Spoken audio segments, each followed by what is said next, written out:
Good morning, students. Welcome to your maths class. I am Sheetal Miss, your maths teacher.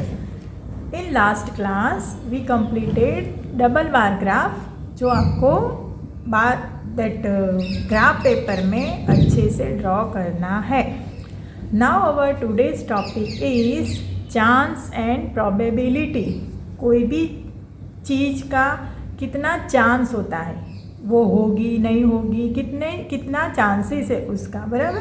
That is called probability in maths language. तो उसके लिए we will solve exercise 3.4. देखो उसके ऊपर एक चीज़ लिखी है, events that have many possibilities can have probability between 0 and 1. कोई भी इवेंट होगा नहीं होगा, फिक्स नहीं होता है, तो उसकी प्रोबेबिलिटी 0 और 1 के बीच में होती है.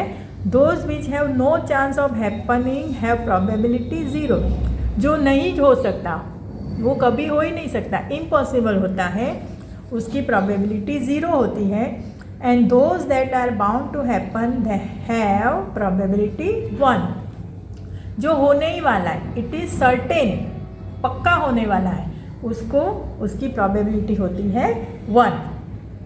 तो इस चीज़ के ऊपर से हम एक्सरसाइज 3.4 करेंगे. देखो question 1, tell whether the following is certain to happen, impossible, can happen but not certain. ये 3 ऑप्शन है आपके पास.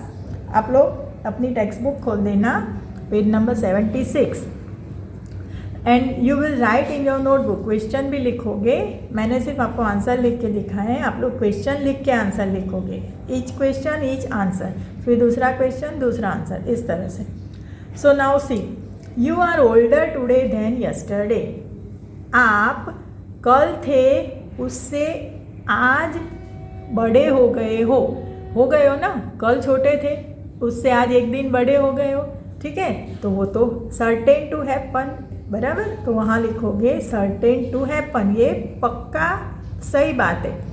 चलो second, a tossed coin will land heads up.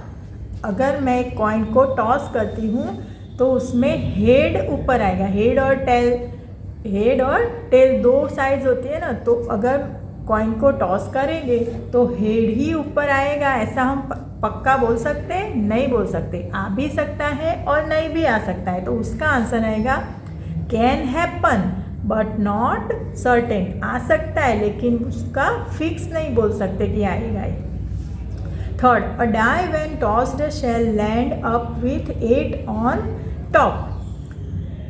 एक डाई, वो जैसे स्नैक्स एंड लैडर सांप सीढ़ी खेलते हैं, और उसकी जो डाई होती है ना 6 साइड वाली कुकरी, वो अगर मैं टॉस करती हूँ तो ऊपर की साइड पे 8 नंबर आएगा. क्या ये पॉसिबल है? It is impossible. Why it is impossible? Because die के ओनली 6 फेसेस होते हैं. 1 2 3 4 5 6 अलग अलग नंबर लिखे होते हैं, 8 नंबर तो उसमें होता ही नहीं है. So it is impossible. 4 number, the next traffic light seen will be green. अभी ट्रैफिक लाइट पे हम खड़े हैं, तो कोई भी जैसे येलो लाइट है तो उसके बाद ग्रीन ही होने वाली है, ऐसा फिक्स हम बोल सकते हैं? नहीं. येलो, रेड, ग्रीन, ये सब लाइट चलती रहती है ट्रैफिक को देख के, बराबर. तो वो फिक्स नहीं होता है. तो can happen but not certain. And last is tomorrow will be a cloudy day. तो कल बादल होंगे, तो हो भी सकते, नहीं भी हो सकते. तो can happen but not certain.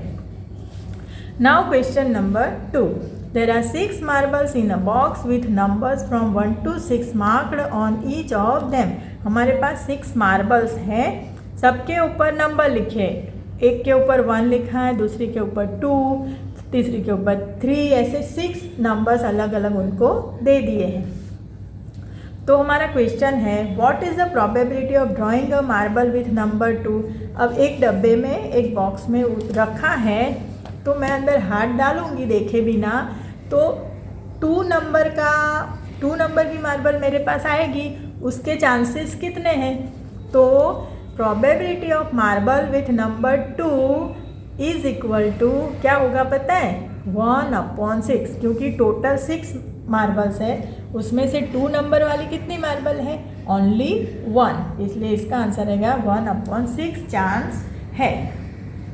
फिर उसका सेकंड वाला part, what is the probability of drawing a marble with number 5? 5 वाले में भी same answer, probability of marble with number 5। यहाँ पे आप लोग सेकंड करके ऊपर वाला सेम लिख के यहाँ 5 लिख देना और उसका आंसर आएगा, उसका भी आएगा 1/6, क्योंकि 6 मार्बल है और 5 नंबर वाली एक ही मार्बल है तो 1, तो दोनों का 1 और 2 दोनों का आंसर आएगा 1/6। ठीक है।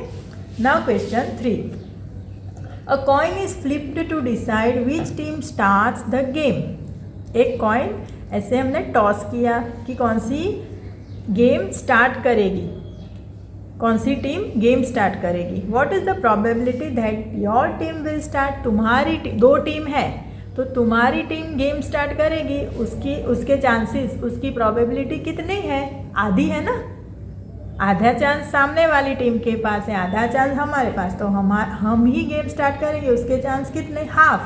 तो probability to start the game by us is equal to 1/2, बराबर वही होता है। 2 टीम है ना तो 2 और हम एक टीम है तो 1/2। चलो अब ये चैप्टर हमारा आज कंप्लीट होता है। तो अभी तो हमने स्टार्ट किया है ना वीडियो, तो हम 4th चैप्टर भी अभी शुरू कर देते हैं। तो हमारा 4th चैप्टर है सिंपल इक्वेशन, बराबर। नोटबुक में नए चैप्टर का हेडिंग डाल देना, डेट डाल देना और हम हमारा वर्क शुरू करते हैं। सिंपल इक्वेशन, इक्वेशंस क्या होते हैं देखो आज पता चलेगा। आप लोगों ने 6th स्टैंडर्ड में आप लोग थोड़ा बहुत तो सीख चुके हो कि वेरिएबल होते थे, फिर उसके ऊपर से हम स्टेटमेंट बनाते थे, स्टेटमेंट दिया होता था तो हम इक्वेशन बनाते थे। वही चैप्टर अभी आगे बढ़ेगा। In an equation there is always an equality sign. Equation किसको बोलते हैं? जिसमें इक्वल की साइन होती है, बराबर। जैसे इन सब में इक्वल की साइन तो होती है, दीज ऑल आर इक्वेशंस। और उसमें एक लेफ्ट हैंड साइड होती है और एक राइट हैंड साइड होती है। जो तुम्हारा लेफ्ट हैंड है वो साइड को लेफ्ट हैंड साइड बोलोगे, और जो राइट हैंड है तो इक्वल टू की राइट साइड वाले पार्ट को राइट हैंड साइड बोलेंगे। So now we will start our exercise 4.1। देखो उसमें क्या है, complete the last column of the table. ये लास्ट कॉलम हमको फिल करना है, आप लोग अपनी टेक्स्ट बुक में ही फिल कर सकते हो। चलो क्या है यहाँ पे, सीरियल नंबर, इक्वेशन दिया है, वैल्यू दी है। वैल्यू किसकी? यहाँ पे जो वेरिएबल है उसकी वैल्यू दी है। से whether the equation is satisfied, yes और नो लिखना है यहाँ पे। तो देखो x + 3 इज इक्वल टू 0, तो x is equal to 3 value दी है, पर पूछा है कि क्या ये वैल्यू सही दी है या गलत दी है, राइट है कि रॉन्ग है, बराबर। तो हम देखेंगे कि x के बदले हम 3 रख के देखेंगे यहाँ पे। तो 3 + 3, 3 + 3 0 नहीं होता है, 3 + 3 तो 6 होता है ना, तो ये वैल्यू गलत है, तो यहाँ पे हम नो लिखेंगे। पता चल गया। चलो x इज इक्वल टू 0, ये वाली इक्वेशन है, तो x के बदले 0 सोचो, 0 + 3 वो तो 3 होगा, तो ये भी रॉन्ग हो गया, 0 नहीं होता है ना, तो ये नो। पता चला। फिर थर्ड में x + 3 इज इक्वल टू 0 में x इज इक्वल टू -3, तो -3 + 3 0 होता है, -3 + 3 0 होता है, तो यस। फिर x इज इक्वल टू 7 रखो यहाँ पे, तो ये 7 - 7, 7 - 7 0 होना चाहिए, ये 1 है, तो यहाँ पे नो। फिर x इज इक्वल टू 8 रखो यहाँ पे, तो 8 - 7 इज इक्वल टू 1, यस, तो यहाँ पे यस आएगा, ये वैल्यू राइट है। चलो x इज इक्वल टू 0, तो 5 × 0, ये 5x का मतलब मल्टीप्लाई होता है, तो 5 × 0 0 हो जाएगा ना, यहाँ पे तो 25 है, 5 × 0 0 होना चाहिए, तो यहाँ आंसर नो आएगा। चलो x इज इक्वल टू 5 यहाँ रखो, 5 × 5 इज इक्वल टू 25 ना, 5 × 5 = 25, यस। चलो आगे है x इज इक्वल टू -5, तो यहाँ -5 रख के देखो, तो क्या हो जाएगा 5 इंटू -5, 5 इंटू -5 हो जाता है -25। तो ये तो सिर्फ 25 है, तो नो। नेक्स्ट है m इज इक्वल टू -6, तो -6/3 करेंगे तो आंसर आएगा -2, और यहाँ पे सिर्फ 2 दिया है इसलिए नो। फिर m इज इक्वल टू 0 रखो, यहाँ पे 0/3 आंसर आता है 0, इसने बोला है 2, तो ये भी नो। यहाँ m के बदले 6 रखो, 6/3 is equal to 2, yes, this is yes. इस तरह से आप लोग टेबल में फिल कर देना टेक्स्ट बुक में। Now question number 2, check whether the value given in the brackets is a solution to the given equation और नॉट। अब यहाँ पे भी यही तरीके का क्वेश्चन है, सेम टू सेम। ये इक्वेशन दिए हैं और ये वैल्यू के टेबल में जो दिया था वो उसने ब्रैकेट में दिया है। तो चलो ये मैं आपको सॉल्व करके बताती हूँ, क्योंकि इसको आपको नोटबुक में करना पड़ेगा। चलो first is n + 5 is equal to 19, n is equal to 1। तो if n is equal to 1 ऐसा लिखने का, तो n + 5 में n की वैल्यू 1 रखी तो क्या आया 1, n + 5 इज इक्वल टू 1 + 5 हो जाएगा ना, क्योंकि n के बदले हमने 1 लिया, तो 1 + 5 इज इक्वल टू 6। अब 6 इज यहाँ पे 19 है, तो 6 इज नॉट इक्वल टू 19। क्या लिखने का, 6 इज नॉट इक्वल टू 19। ये दोनों इक्वल नहीं, ये नॉट इक्वल टू की साइन है। Therefore n is equal to 1 is not a solution of the given equation. ये वाला सॉल्यूशन रॉन्ग है। जैसे हम वहाँ पे नो लिखते थे वैसे यहाँ पे हमने पूरा स्टेटमेंट लिखा। अब सेकेंड वाला इक्वेशन देख लो, 7n + 5 is equal to 19 where n is equal to -2। ये वाला क्वेश्चन है आपका। अब देखो सॉल्व करते हैं। इफ क्या लिखना है, n इज इक्वल टू -2, ये वाला। तो किस में, 7n + 5 में n की वैल्यू -2 रखो, तो क्या आ जाएगा 7 इंटू है ना, तो इंटू -2, 7 इंटू -2 + 5, ये भी दिया है साथ में, तो 7 इंटू -2 हो जाएगा -14 + 5, तो ये हो जाएगा -9। अब -9 इज नॉट इक्वल टू 19। ये 19 तो सब में रहने ही वाला है ना, सब में नहीं, जहाँ जहाँ दिया है वहाँ देखें। देखो सेकंड में भी 19 था, तो is not equal to 19। Therefore n is equal to -2 is not a solution of the given equation. ठीक है। Now number c, 7n + 5 is equal to 19 where n is equal to 2। अब देखो, if n is equal to 2 तो 7n + 5 is equal to 7 into 2, ये n के बदले हमने 2 रख दिया, +5 कर दो, तो 7 2 = 14 + 5 इज इक्वल टू 19, और ये भी इज इक्वल टू 19, मिल गया ना। देयरफॉर ये जो n is equal to 2 is the solution of the given equation. Understood.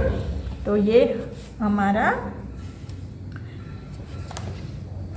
Equation का सॉल्यूशन है। चलो अभी नेक्स्ट वाला करते हैं। Next is D.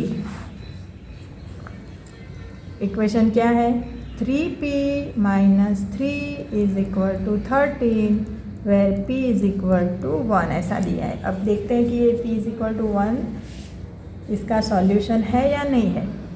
तो p इज इक्वल टू 1, तो 4p माइनस 3 में p की वैल्यू रखेंगे यहाँ पे left hand side 4p minus 3 is equal to 4 into 1, ये p की वैल्यू माइनस 3, क्या होगा 4 इंटू 1 4 माइनस 3 1। अब 1 और ये 13 है, is not is equal to 13। Therefore क्या लिख दोगे, p is equal to 1 is not the solution. ठीक है, फॉर गिवन इक्वेशन पूरा कर देना आप लोग। चलो e है 4p minus 3 is equal to 13, p is equal to minus 4। अब if p is equal to minus 4, तो 4p माइनस 3 में वैल्यू रखो कि 4 इंटू माइनस 4 माइनस 3, तो 4 इंटू माइनस 4 माइनस 3, तो minus 16 minus 3 is equal to minus 19 is not equal to 13। ठीक है, तो यहाँ पे भी p is equal to minus 4 is not the solution. ठीक है, फिर हो जाएगा f। f क्या दिया है 4p minus 3 minus 13 where p is equal to 0। चलो चेक करते हैं, if p is equal to 0, तो 4 इंटू 0 माइनस 3, 4 इंटू 0 0 माइनस 3, तो माइनस 3 होगा 0 minus 3 is not equal to 13। Therefore p is equal to 0 is not the solution. ठीक है, तो ये था आपका question number 2। Now solve the following equations by trial and error method. चलो इसके लिए हमारा फर्स्ट क्वेश्चन है 5p plus 2 is equal to 17। अब ये मेथड कौन सी बताई पता है, trial and error method. Try करने का, फिर एरर मतलब मिस्टेक हो तो फिर दूसरा ट्राई करने का, गलत हो मिस्टेक मतलब आंसर ना आए तो दूसरा ट्राई करने का। इस तरह से हम सही आंसर फाइंड करते हैं। तो देखो इसीलिए उसको बोलते हैं ट्रायल एंड एरर मेथड। तो ये हमारा फर्स्ट क्वेश्चन है, इसमें कोई भी वैल्यू नहीं दी है, वैल्यू हमको खुद फाइंड करनी है। तो चलो स्टार्ट करते हैं। इफ़ पहले हम p की वैल्यू लेते हैं 1, ठीक है 1 से स्टार्ट करते हैं लेना। If p is equal to 1 तो क्या हो जाएगा, लेफ्ट हैंड साइड पे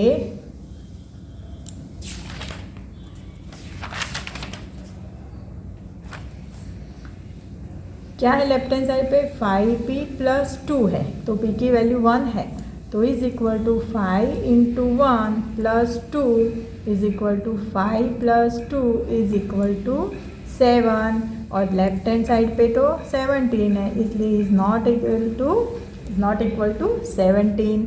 तो ये गलत हो गया हमारा trial. If p is equal to 2 लेते हैं तो क्या हो जाएगा, 5p प्लस 2 लेंगे, p के बदले 2 लेंगे प्लस 2, तो 5 2 ज़ा 10 प्लस 2 कितना हो जाएगा 12 is not equal to 17। If p is equal to 3 लेते हैं तो 5p plus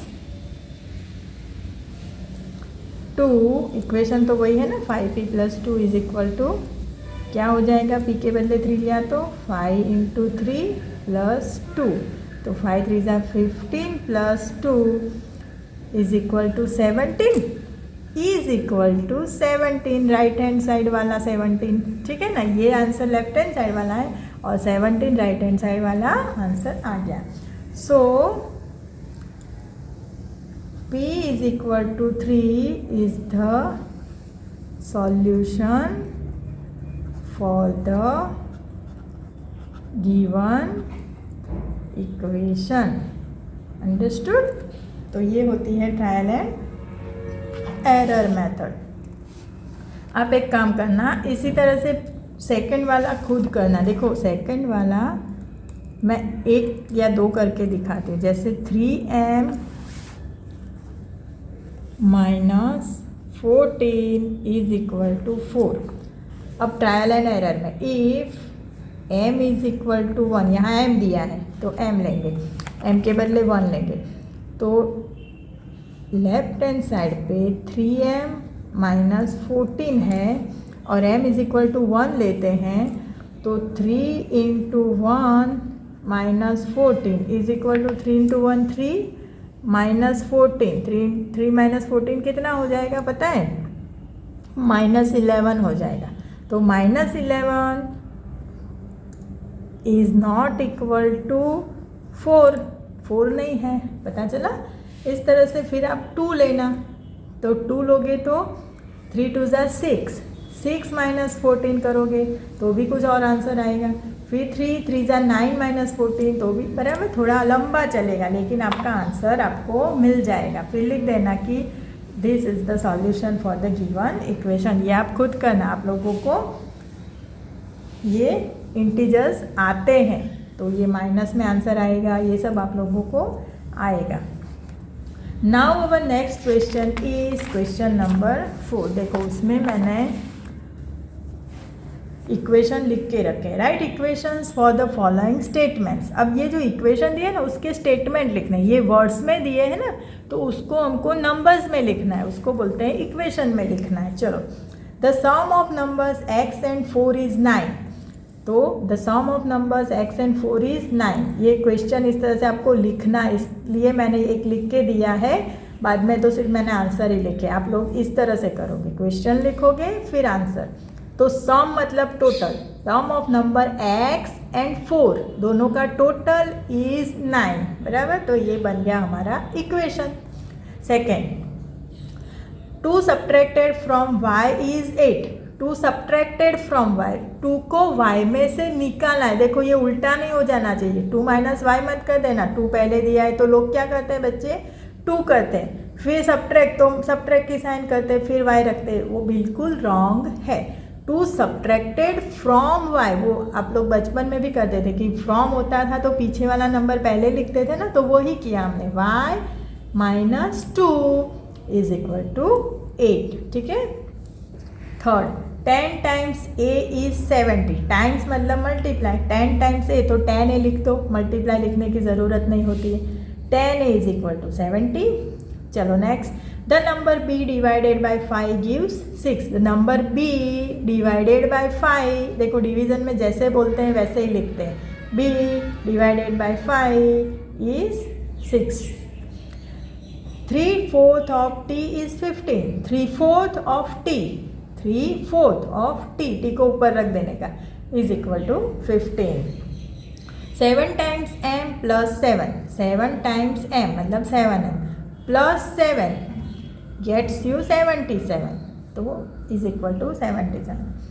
1/4 of a number x minus 4 gives 4। 1/4 of x ऊपर रख दिया, माइनस 4 गिव्स 4, बराबर। ये माइनस है तो हमने ऐसे जैसे बोला वैसे ही लिखा। वो सब्ट्रैक्टेड फ्रॉम होता है ना तो उल्टा करना पड़ता है, पर ये माइनस है तो माइनस सीधे सीधे जैसे बोले वैसे लिखा। अब 1/4 x है ना तो यहाँ 1 इंटू एक्स तो x हो जाएगा। 1 को 1 से मल्टीप्लाई करते हैं किसी को भी तो कोई फ़र्क पड़ता नहीं है, इसलिए मैंने यहाँ 1 हटा दिया। तो ये मेरा इक्वेशन हो गया x/4, ये 1 हटा दिया, -4 इक्वल टू 4। 8 नंबर है, if you take away 6 from 6 times y।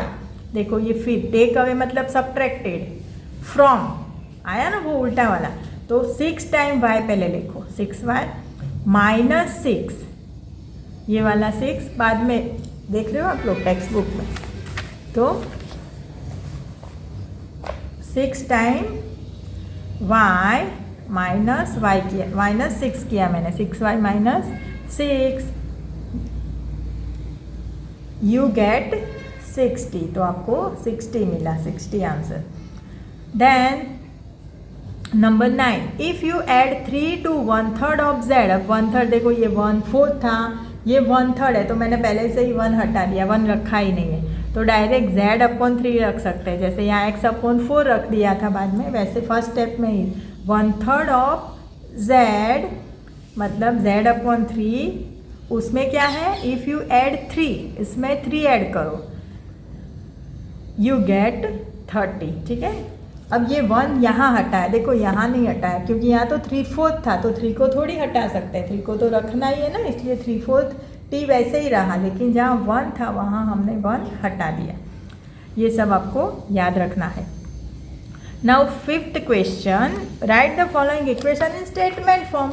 अब यहाँ स्टेटमेंट दिया था तो इक्वेशन बनाया, इक्वेशन दिया है तो ऐसे स्टेटमेंट्स बनाएंगे। चलो कैसे बनेंगे स्टेटमेंट, चेक करो।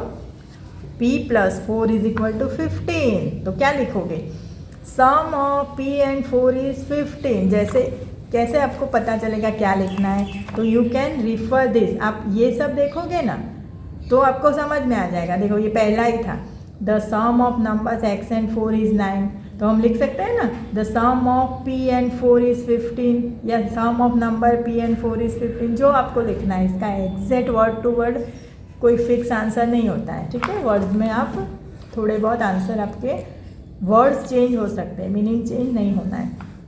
The sum of p and 4 is 15, फिर m - 7 इज 3, तो 7 सब्ट्रैक्ट हुआ है ना, तो 7 सब्ट्रैक्टेड फ्रॉम m इज 3, फिर 2m = 7, तो 2 times m is 7, m / 5 is 3 लिखा है, तो क्या लिखोगे, 1/5 ऑफ m इज 3। देखो ऐसा इक्वेशन आया ना, तो 1/5 ऑफ m इज 3, 3m/5 = 6, तो 3m/5 मतलब 3/5 ऑफ m हुआ ना, ये 3/5 of m, 3/5 of m is 6, 6 number है। 3p + 4 = 25, तो किस में 4 ऐड किया है, 4 added to 3 times p is 25, फिर 2 को सब्ट्रैक्ट किया है, देखो इसमें देख सकते हो ना टेक्स्ट बुक में, तो 2 is subtracted from 4 times p, 2 subtracted from 4 times p is 18, and 8 number है 2 एडेड टू हाफ, 1/2 है ना, ये यहाँ 1 हो सकता है, 1 है बाजू में, 1/2, तो 2 added to half of p is 8, या 1/2 ऑफ p इज 8, जो आपको लिखना है लिख सकते हो, बराबर। मेरे आज के वीडियो में मैं इतना समझाऊंगी और इसके लिए मैं दूसरा वीडियो सेंड करूंगी। ओके स्टूडेंट्स, इसको अच्छे से समझ के नोटबुक में लिखना है। Thank you, bye bye.